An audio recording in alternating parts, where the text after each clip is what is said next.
To try and cut a long story short, I had an awful manager for 2 years in my job.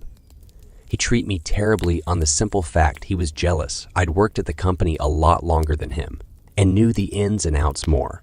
He doesn't have a clue, and it was my knowledge of the job and department that was keeping him afloat and in a job. Anyway, a few months ago, he got really in my face and really nasty.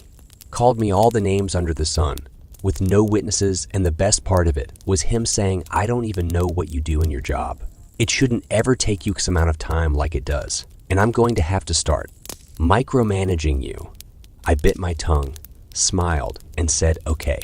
Handed my notice in a few days later, with the mindset, "You don't know what I do.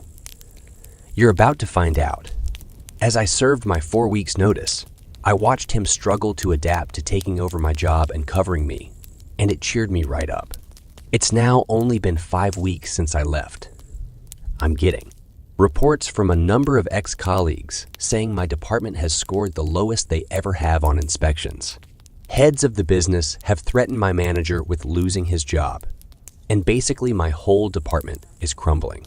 I knew it would, and I've been pretty petty about it, but that guy deserves everything he gets. An absolutely horrible man. I've since gone self-employed, really enjoying my job. It's giving me a much better work, life balance, and earning me more money than I could dream of. There was a big family meltdown, leading to my dad throwing me around, slapping, screaming, and me telling my friend to call the police. It was a nightmare. My father said afterwards, he wants me to stay in the house forever, to keep me trapped and suffocated. Anyways, what he didn't know is that I had a whole collection of evidence and youth organizations. I called my country's version of CPs, got a government benefit, and all I had to do was disappear. So the next day at school, they called me that. They were gonna pull me out. I had to run out of school and go home. Luckily, my mother wasn't there, so I broke into my own home and grabbed the stuff I needed. I ran out. 3 bags of stuff that last me. Clothes, my dog Stuffy, and my diary. I stood by the bus stop, which was unfortunately outside my house down the road a minute away, and called them.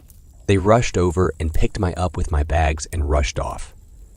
I never looked back again. Sucks for you, Father. I did what you never expected from me.